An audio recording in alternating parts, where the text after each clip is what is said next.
Nanya ya ambil bong. Uangnya sini dulu. Tinggal ini saya pergi tunggu. Uangnya sini dulu. Kau udah naik ke motor dulu tuh bongkar Apaan ini. sih dia marah-marah mulu? Uangnya baru saya pergi. Apa ini? Susah betul diatur ini. Bukan susah betul diatur. Lu bapak yang susah diatur. Gila lu. Gila lu enggak masuk akal banget. Ih, apaan sih?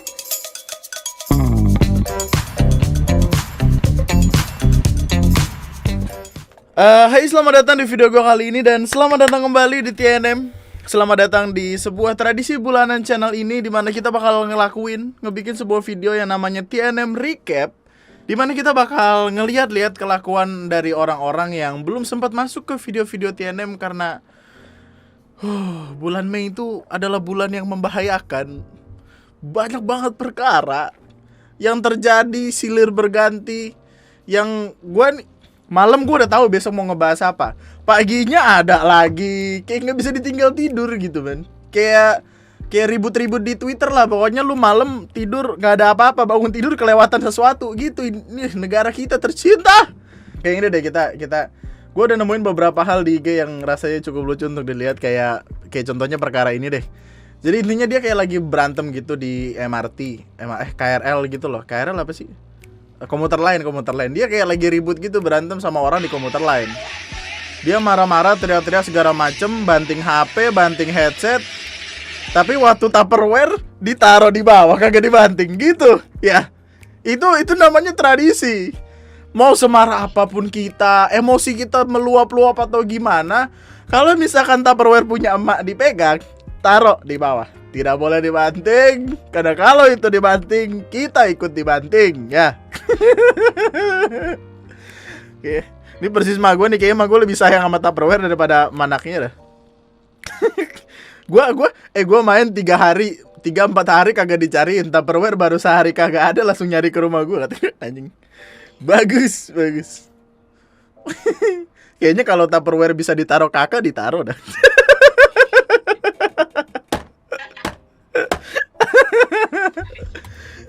Bagus ya, bagus lah.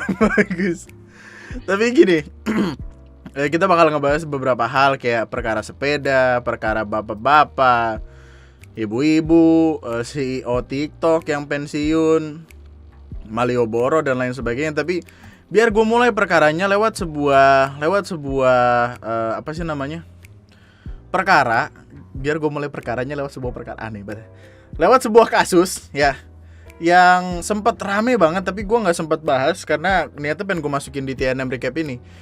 Jadi ada seorang bapak-bapak melakukan transaksi COD seperti biasa. Yang kita tahu COD itu selalu bermasalah dengan orang-orang dewasa, quote and quote orang-orang tua yang malas membaca tapi ngegasnya didahulukan lah gitu.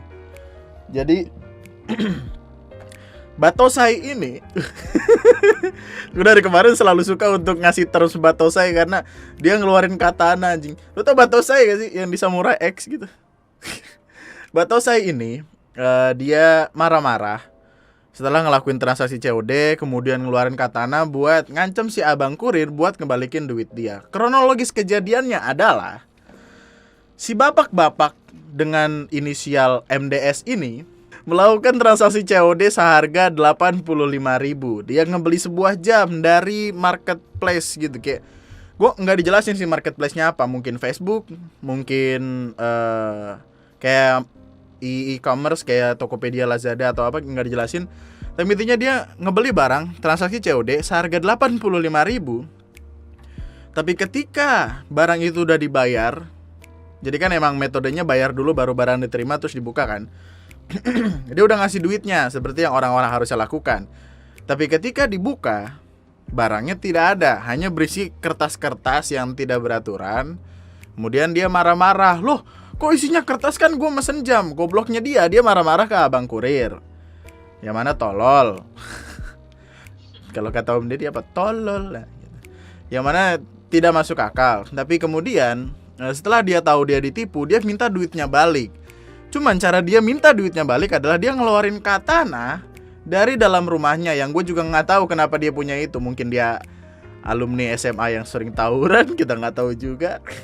Atau dia emang samurai dari Jepang, kita nggak tahu juga. Nih, gini, trivia nih, for your information, katana adalah pedangnya, samurai adalah orangnya. Samurai itu bukan pedang, samurai itu adalah prajurit dari Jepang. Pedangnya namanya katana, tidak pedang samurai. Well, make sense sih, pedangnya samurai gitu, tapi sebutannya bukan samurai tapi katana. Ya gitulah. Kemudian pada akhirnya kurir itu mengembalikan uangnya dan memvideokan kejadian ini. Kemudian videonya rame di mana-mana, di Twitter, Instagram, Facebook bahkan. Di Facebook tuh rame banget, men. Ini orang tuh sampai dikasih kata-kata mutiara netizen tuh yang apa ya? Yang parah-parah banget gitu loh. Kayak dia kan pakai baju turn back crime ya. Kemarin gue nemu jokes lucu banget. Dia turn back crime, tapi crime-nya dia lah. Berarti dia pakai baju itu untuk menandakan nih gua crime di sini gitu. Turn back crime kan artinya bagus gitu, melawan kejahatan. Ya nggak sih? Ya notabene begitulah. Tapi kenapa kejahatannya adalah dia sendiri? Aneh banget sih. Ya kalau misalkan barang lu salah, ya lu lapor ke marketplace-nya, lu lapor ke e-commerce-nya atau ke penjualnya atau gimana. Tapi kalau dia emang nipu, ya lu lapor ke e-commerce-nya supaya e-commerce-nya bisa tanganin. Nggak yang tiba-tiba datang ke kurir, ngeluarin katana, ngancem orang dengan sebegitunya, Bapak. Masalahnya cara dia nakut-nakutin itu udah masuk sebagai pengancaman. Pengancaman dengan senjata tajam, ada pasalnya. Dan kalau misalkan dia minta duit tersebut, yang mana notabene sudah milik kurir dan pihak ekspedisi, berarti kan itu hitungannya pemerasan. Itulah kenapa akhirnya dia dituntut dengan pasal pemerasan dengan senjata tajam gitu. Dengan senjata tajam lagi, kan itu udah parah banget gitu. Intinya nggak lama setelah video ini rame, masuk lambe tura gitu. Pokoknya masalah tuh udah bakal gede banget kayaknya kalau udah masuk lambe tura. Lambe tura tuh kayak polisi digital gitu loh. Kemudian dia disamperin gitu ke rumahnya, rame-rame nih. Yang mana gue yakin tentu dia bakal panik sih, panik banget itu gue yakin. Mana masih pakai kolor lagi ya. Kagak dingin, Mbak, itu malam-malam. Di mana nih? Jalan Nusa Indah, Serua, Kecamatan Ciputat. Ciputat dekat Celiduk kan ya? Ya gak sih? Kan ada itu beatbox, Ciputat, Ciledug, Ciputat. Enggak, jauh ya?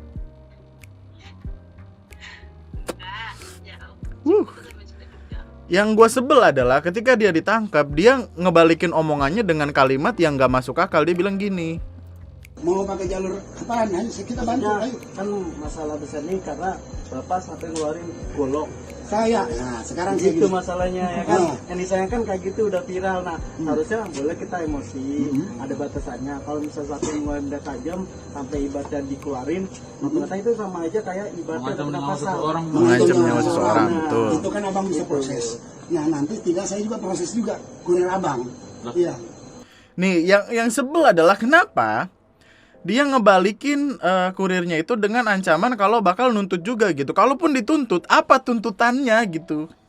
Apakah Bapak bakal menuntut kurirnya dengan ancaman perbuatan tidak menyenangkan gitu? Maksudnya tidak menyenangkan buat Anda, itu lebih tidak menyenangkan buat kami gitu. Kenapa lu ngelakuin hal semacam ini gitu? Yang tidak menyenangkan di sini justru Anda, Bapak. Kenapa Anda menggunakan handphone gitu? Itu kan tidak menyenangkan. Kalau silakan Kalau misalnya kurir nggak usah proses Pak. Kalau kurir pasti silakan. cuma mengantar. Ah, Mungkin Bapak bisa betul. proses pihak sellernya. Betul, enggak, Nah, enggak. begitu. Betul apa enggak? Emang gue tuh selalu nggak yakin kalau ngomong sama orang yang bilang betul, enggak. Apaan sih lu ya, Wawan? Kalau misalnya lu pengen nuntut atau apa ya lu tuntutlah kurir tersebut gitu. Kenapa dia dengan cuma buat duit 85.000 bisa sampai nipu orang sebegitunya gitu? Lu tuntut sellernya maksudnya. Tadi gue ngomong kurir ya. Lu tuntut sellernya karena sellernya si bangsat. Itu dia ngejual barang ke lu tapi nggak benar, yang akhirnya mengakibatkan semua kericuhan dan keriuhan ini gitu. Cuma kenapa lu pengen nuntut kurirnya yang kagak salah Kalau apa-apa? yang mengantar tadi itu beda dengan kurir biasa, Mas. Saya belanja online itu bukannya baru puluhan kali, ratusan. Cuman kalau kurir tadi mencurigakan aja gitu. Dan itu juga boleh introspeksi dulu buat internal ente. Kurir mencurigakan. Lu mencurigakan buat gue tuh. Dia tuh ngomel kayak gitu tuh nggak nyambung gitu, kayak Jaka Sembung bawa golok lu gitu, nggak Nggak nyambung. Dia juga udah bilang kayak saya belanja online bukan puluhan kali tapi ratusan. Ya kalau udah tahu ratusan mestinya tahu gimana metode COD sebenarnya. Nandar, Kusnandar, Wawan Kusnandar Riansyah. Kalau lu udah ratusan kali gitu harusnya ya lu nggak bakal bisa ditipu dengan sebegitunya gampang gitu. Ya nggak sih? Gini loh, waktu pertama kali si abang yang ngasih barang tersebut, abangnya udah bilang kayak kalau ragu nggak usah dibuka, karena emang jadi kan kalau lu lihat tadi itu barangnya dia bentuknya packagingnya tuh kayak plastik gitu doang kan, plastik dengan berisi kertas-kertas gitu. Maksudnya lu harusnya bisa membedakan bagaimana bentuk jam dan bagaimana bentuk kertas biasa dari sebuah bungkusan yang cuman kayak gitu doang gitu. Kalau misalnya lu tekan-tekan berasa jam, itu jam gitu. Meskipun kita nggak tahu dalamnya kayak apa, jamnya busuk atau gimana kita nggak tahu. Tapi kan itu yang penting udah kebukti bukan jam. Abangnya udah bilang kalau ragu nggak usah. Abangnya baik, ngingetin lu nya pala batu. Wawan Kurniansyah. Udah baik lo kurirnya ngingetin, tapi si bapaknya tetap mau buka. Nggak taunya zong. Nah kalau udah dibuka, berarti kan itu udah urusan dia sama seller atau orang yang ngejual barang tersebut. Kurirnya nggak tahu apa-apa. Kurirnya tuh taunya cuma nganter nerima duit. Gue udah ngomong ini berjuta-juta kali, anjing capek banget. Anjing berjuta juga enggak sih, cuman capek aja gitu. Kalau lu pengen balikin barang itu ada prosedurnya, prosedurnya. Kalau lu bilang lu udah ratusan kali belanja, tadi dia bilang ribuan nggak sih? Oh ya, saya ini belanja bukan puluhan kali, ratusan. Ya kalau ratusan harusnya paham, ya. Kalau ratusan tuh harusnya pinter tuh, maksudnya gimana sih? Ya. Yang gue sebel tuh dia nggak straight langsung nanya ke kurir gimana, tapi langsung ngegas sendiri dan marah-marah sendiri. Harusnya gini loh. Kalau semisal lu ngikutin prosedurnya, ya udah lu mestinya tahu ngelapor kemana atau gimana, meskipun ada membingungkan gue tahu. Tapi prosedurnya tuh yang pasti bukan untuk memarahi kurir dan mengancam kurir, Bapak Piccolo yang terhormat. Itunya mana Pak? Biasanya kan kalau Piccolo ada ini kan kayak ada sebagai tambahan ya, buat bapak-bapak ini. Jadi kayak ada ketua RT atau apa gitu. Oh Pak RW-nya tuh kayak ngasih tahu fakta tersembunyi gitu dari yang bapak-bapak tadi. Rosyadi menuturkan Jafar mengamuk hingga mengancam pakai samurai, diduga karena dalam kondisi pengaruh alkohol atau mabuk. Dan rasanya itu menjelaskan apa yang terjadi gitu. Tapi ya ini baru diduga sih. Dia bilang kayak barangkali dia dalam pengaruh alkohol. Kata warga juga habis minum minuman, tercium sesuatu dari aromanya. Kalau bau alkohol, iya, tapi nggak tahu keluar dari mulut siapa, bau anggur atau bau minuman. Jangan COD-an kalau lagi mabuk aja. Lu bikin orang susah lu, goblok ya. Orang lagi kerja, gila lu. Kagak masuk akal kadang orang-orang ini. Setelah semua perkaranya rame, bapak-bapak keras kepala ini pun dibawa ke kantor kepolisian. Dan di kantor kepolisian dia kayak ngebikin klarifikasi buat permintaan maaf gitu. Yang mana ya dia masuk ke kantor polisi karena pihak dari ekspedisinya, which is Cepat, langsung seperti namanya gerak cepat untuk menuntut si bapak-bapak ini atas tadi pasal pengancaman pemerasan dengan senjata tajam. Bener sih kalimat orang-orang tuh kayak tolong tindak lanjuti buat all shopnya juga ya. Emang gitu harusnya sellernya juga diusut ya pasti gitu. Kayaknya bakal dicari-cari juga gitu. Karena kalau nggak ada si bangsat yang nipu 85.000 nggak akan ada kejadian kayak gini gitu. Yang gue seneng sih pihak si Cepat kalau nggak salah bilang ini ya apa? Menolak mediasi gitu. Karena si bapak-bapak ini ngajakin mediasi dulu awalnya, terus si Cepat nolak gitu. Si Cepat nolak gitu. Alasan si Cepat kemarin juga nggak mau mediasi karena nggak pengennya kayak gini kejadian lagi kan. Nih. Sekarang gue lagi kepikiran tentang perkara si penjualnya lagi ngapain sih. Gue rasa hidupnya nggak tenang dah. Ya nggak sih? Nanti dia pasti tidur dalam keadaan deg-degan, takut tiba-tiba pintunya diketok, ada tukang sate, tukang bakso gitu. Deg-degan sih, gue yakin hidupnya pasti. Masalahnya kan semua perkara ini ada gara-gara si bangsat kan. Kalau si bangsat ini kagak macam-macam ya hidup tenang-tenang aja. Si bapak ini kagak masuk polisi, kurirnya tidak trauma. Emang yang penjual-penjual kayak gini kalau misalkan itu yo. Itulah kenapa pentingnya kita perlu ngelihat review, ngelihat ulasan, ngelihat rating dari toko tersebut biar tidak terjadi hal-hal semacam ini.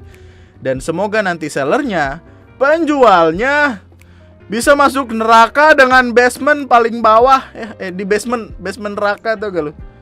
Yang sampai pokoknya tuh sampai ada titik di mana setan tuh bahkan berguru ke dia gitu karena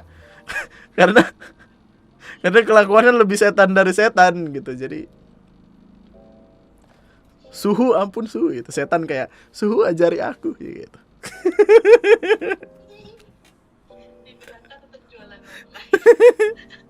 Neraka jualan batu. Kasus yang lain lagi, perkara yang lain lagi adalah tentang ini. Jadi ada cekcok gitu antara kurir ini kalau nggak salah Shopee Express ya yang baju oranye ini sama orang yang nerima paket. Yang nerima paket ini kayak dia bersikuku ingin menerima paketnya itu dulu tapi belum bayar. Dan emang aturannya kan harus bayar dulu. Lu bayar dulu duitnya gue terima baru barangnya gue kasih, harusnya gitu kan. Tapi si babak ini emosi dan marah-marah, malah marahin kurir terus bilang ke siapapun anggota keluarganya buat ngerekam. Uangnya kita udah tahu. Ini berapa barang lo? 11 barang saya pesan yang terakhir. Ya, kita udah tahu, Pak. Bersamaan. Kita udah tahu. Loh, kalau kita nggak boleh. Ambil uang, kasih uangnya. Ambil sini barangnya. Sini uangnya. Ya, uangnya sini ya, ambil uang. Uangnya sini dulu. Tinggal ini saya kasih tunggu. Uangnya sini dulu. Ambil lagi ke motor dulu tuh bongkar. Apaan sih dia marah-marah mulu? Uangnya baru saya pergi. Apa ini? Susah betul diatur ini. Bukan susah betul diatur. Lu bapak yang susah diatur. Gila lu. Gila lu, gak masih kakal banget. Apaan sih? Gue bisa banget. Lu diatur susah. Ini adalah tipikal orang-orang ya gini. Ada sebuah riset dari sebuah gue nggak tahu ini dari mana, gue lupa. Tapi intinya riset itu membuktikan kalau Indonesia adalah negara dengan salah satu minat baca paling rendah di dunia. Salah satu minat baca paling rendah sedunia. Dan kita bisa lihat buktinya dari si bapak ini.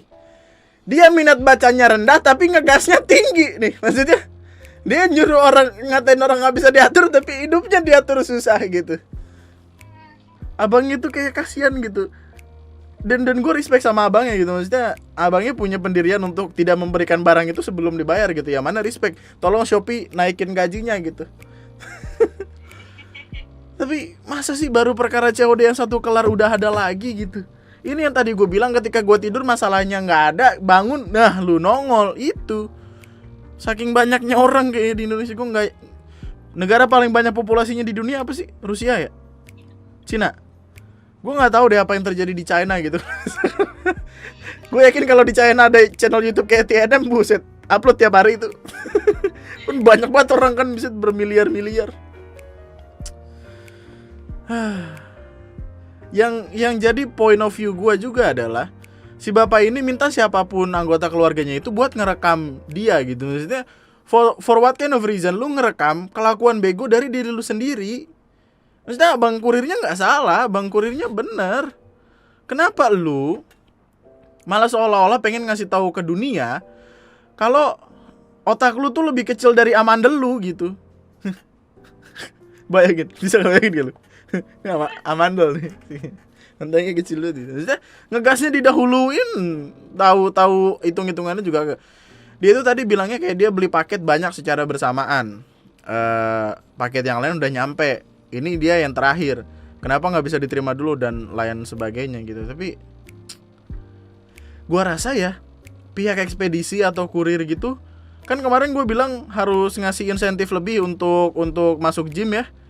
Sekarang kayaknya pihak ekspedisi dan apapun itu jasa pengiriman, tolong kasih insentif lebih untuk para kurir untuk ngebiayain mereka belajar taekwondo atau jujutsu ya. Kalau enggak karate dah minimal ban hitam ya. Jadi kalau misalkan ketemu orang-orang kayak gini, amandelnya langsung lu sentil gitu, gampang gitu biar kagak cocotnya kemana-mana. Astaga Tuhan. Abangnya juga kasihan lagi. Ini tuh dia nganternya bener-bener ke pedalaman gitu loh, kiri kanan kayak kebun atau hutan gitu, gue nggak tahu. Tapi orang kerja kok malah jadi kayak mau ngajakin berantem orang aja. Sembarangan bet wawan. Apapun itu kita harus berhati-hati. Berhati-hatilah dengan apapun yang lo lakukan gitu. Kalau lo nggak tahu nanya. Kalau misalkan lo nggak yakin cari tahu. Karena apa ya? Banyak hal-hal yang bisa dijadikan tempat penipuan atau gimana gitu. Kayak gini deh. Beberapa waktu lalu ada seorang customer salah satu e-commerce gitu, yang mana e-commerce ini seringkali disebut sebagai e-commerce yang tidak bisa dipercaya, yang mana itu cukup lucu. Lagian juga kenapa nggak ada screening atau apa gitu ya? Kayak banyak banget orang ditipu dari e-commerce yang ini.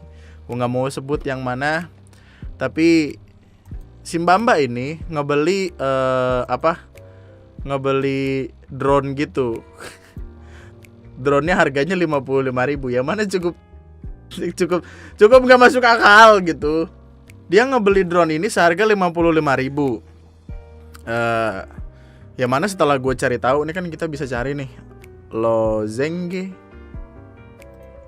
Lozenge helikopter GW168. Kalau misalkan lu cari harga sebenarnya, ini ada nih. Harga sebenarnya tuh bisa sampai juta-juta gitu loh harusnya nih. 1.551. Ini juga 2779. Maksudnya harganya tuh sampai juta-juta gitu. Apakah mungkin? Apakah masuk akal untuk harganya tiba-tiba turun ke 55.000 gitu? Rasanya kan tidak. Itulah kenapa konsep kita harus mencari tahu. Konsep untuk paham bagaimana rasional. Apakah harganya rasional atau enggak gitu? Bisa, masa ya 1.200.000 atau 2 jutaan itu tiba-tiba jadi 55.000 dan barangnya bener kan nggak mungkin gitu. Dan bener aja ketika sampai ternyata isinya air mineral. Ya mana emang bener sih, maksudnya itu ngebikin kotakannya jadi lebih berat ya kan. Dan ya udah tertipu gitu. Rasional lah dalam beli barang gitu. Kalau lu nggak tahu harganya, ya lu cari tahu dulu harga aslinya berapa. Kalau misalkan harga yang dijual dengan embel-embel diskon itu nggak masuk akal, ya udah jangan lu beli gitu. Apalagi kalau misalkan toko itu belum pernah ada reviewnya, ratingnya nggak ada, hati-hati banget dong. Tiba-tiba nyampe begini gimana? Kan lu pengen beli drone buat mainan anak atau buat ngekamerain sesuatu dari langit gitu. Masa tiba-tiba pengen seneng-seneng malah dikirimin air, emang aus? orang pengen main drone malah dikira aus ya elah. Aneh banget tadi. Berhati-hatilah.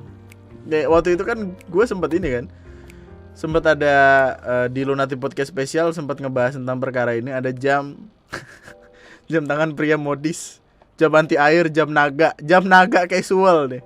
Waktu nyampe naganya jadi, ya Allah, jadi kayak apa? Ini bukan naga, ini kodok apa sih? Tapi kalau ngomongin perkara yang aneh-aneh ya, dari tadi kan kayak perkaranya ada yang jam tiba-tiba nyampe jadi kodok, ada yang beli drone dapatnya air. Tapi ada yang lebih aneh lagi dari salah satu aplikasi kesayangan anak bangsa, yang tempat joget-joget, TikTok kita sebut saja.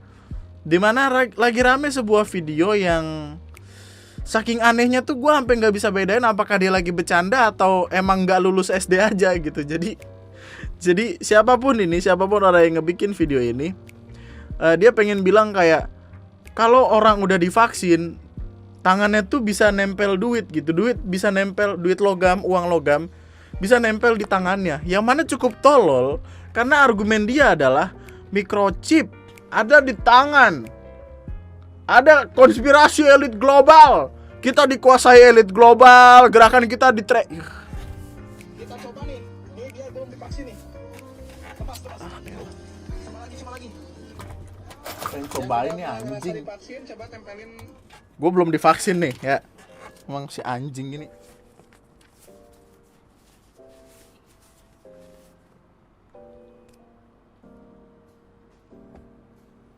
Oh, nggak nempel lagi anjing.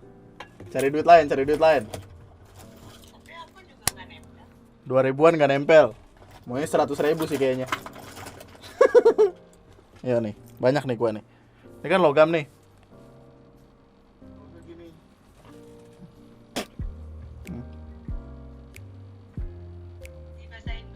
Nah, nempel kan? Nempel kan? Nempel emang anjing. Goblok. Bro, lihat. Emang bukan caranya bukan lu udah divaksin atau belum, itu koin udah lu ludahin atau belum, nah gitu. Ya.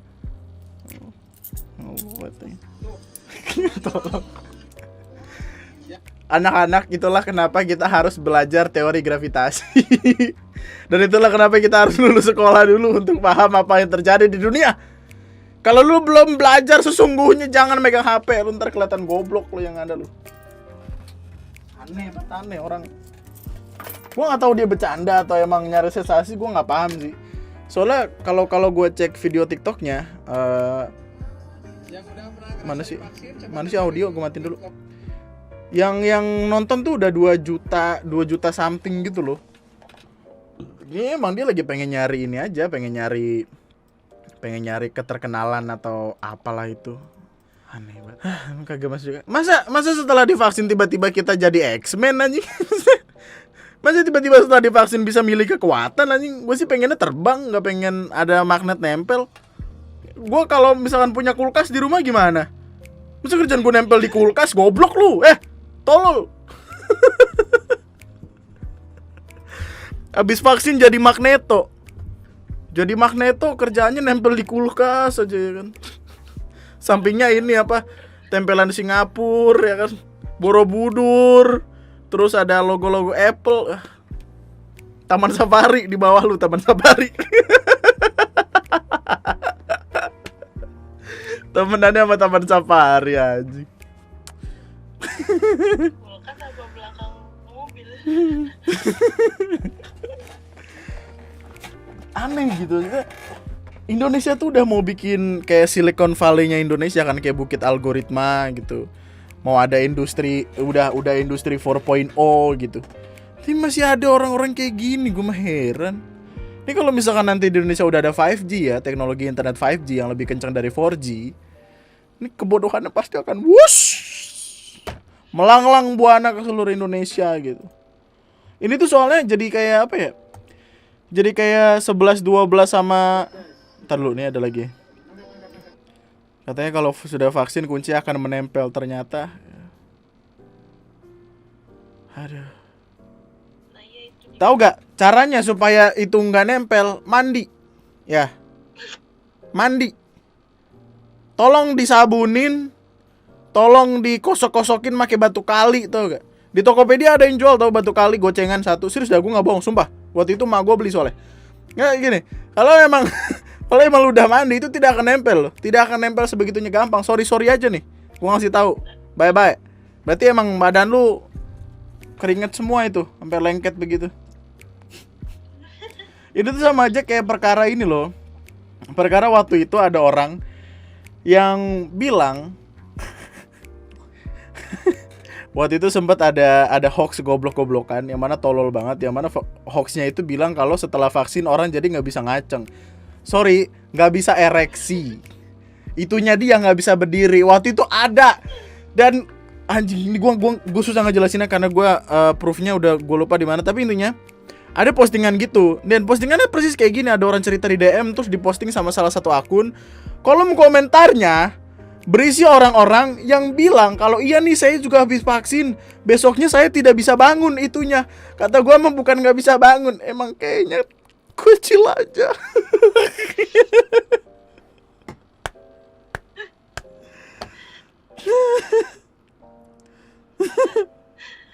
Masih tiba-tiba nggak bisa ereksi gara-gara divaksin anjing.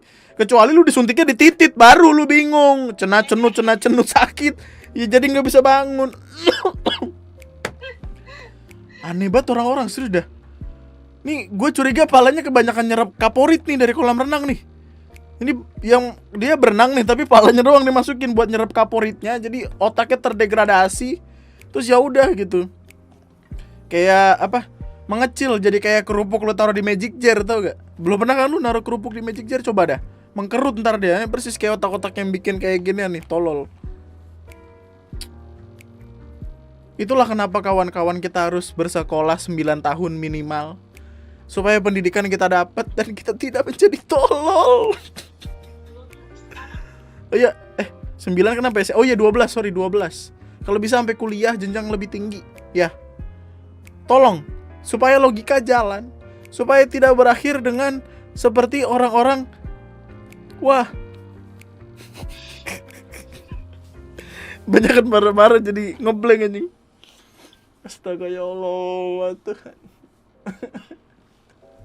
Abis vaksin jadi nggak bisa ngaceng anjing. Kasian banget, kasian. Masa sih? Gua rasa ya gini, sederhananya gini. Semua perkara dari bahasan pertama sampai terakhir itu bisa kita atasi, bisa kita basmi kalau kita tuh mau belajar. Kalau kita tuh nggak males buat nyari tahu, nggak males buat baca, nggak males buat berusaha paham apa-apa yang kita nggak ngerti. Masa iya vaksin bisa ngebikin kita jadi nempel di kulkas? Kulkas? Kenapa nggak di belakang Avanza atau tempel belakang Avanza gitu? Yang gue takutin adalah untuk perkara COD-COD-an gitu deh contohnya. Banyak orang tua yang merasa mereka tuh tahu segalanya gitu loh. Yang gue takutin adalah ketika banyak orang tua yang merasa kalau mereka tahu segalanya berdasarkan usia mereka gitu, dengan alasan kayak, wah gue udah tua nih, gue udah lebih tua dari lu, gue lebih tahu dari lu. Yang padahal enggak gitu. Teknologi makin maju, teknologi makin berkembang. Di zaman kakek-kakek sekalian kan tidak ada yang namanya COD dong. Tidak ada kayak tiba-tiba, weh lu beli keris di mana? Gue beli di Lazada. Oh iya mantap gitu. Atau lu beli kayu bakar di mana? Di Tokopedia. Oh bagus, gue juga pengen beli gitu. Free ongkir nggak? Free kok, COD. Nggak ada. Itu kan alasan kenapa COD tuh kebanyakan perkaranya dilakuin sama orang-orang yang umurnya udah cukup tua gitu, udah cukup berumur. Karena yang gue takutin adalah mereka tuh tidak punya anak-anak muda yang bisa ngajarin mereka tentang apa yang baik dan benar gitu, tentang apa yang mestinya mereka lakuin dan enggak gitu. Dan gua rasa juga itu tugas kita juga gitu, yang punya nenek, yang punya kakek, supaya yang muda-muda nih belajar dulu lebih banyak nih. Lu ajarin dah tuh ke bapak emak lu gitu. Emak gua kayaknya setiap kali ada berita hoax, berita goblok, kayak waktu itu sempat ada orang yang perkara telur. Sempat ada orang ngebeli telur, katanya telurnya palsu. Tapi ternyata waktu dicek telurnya asli. Masuk headline berita, heboh, telur yang katanya palsu ternyata asli. Kan mesti gini. Ma gue nanya, emang ada mas telur palsu? Ya mungkin ada gitu, tapi kalau misalkan cara ngebedainnya tuh begini mak gitu. Oh iya mak, gue paham gitu. Tugas kita yang muda-muda memberitahu yang sudah berumur agar mereka tidak membuat masalah untuk kita yang masih muda. Kayak kasus yang ibu-ibu blok-goblok itu deh. Kalau anaknya paham terus bisa ngasih tahu ke orang tuanya, kayaknya dia nggak bakal tenar dan jadi meme di mana-mana gitu. Mari kita belajar, lebih banyak nyari tahu supaya hidup kita jadi lebih baik lagi. Mantap. Gua rasa itu aja dulu untuk part 1-nya. Sampai jumpa di part kedua. Nanti kita bakal ngebahas tentang perkara sepeda-sepedaan yang sempat dipermasalahin karena kelakuannya, quote and quote kelakuannya. Sampai beberapa orang di India yang tiba-tiba nyembah dewa corona. Like, comment, subscribe. Nama gue Andri. Cabut. Thank you all so much.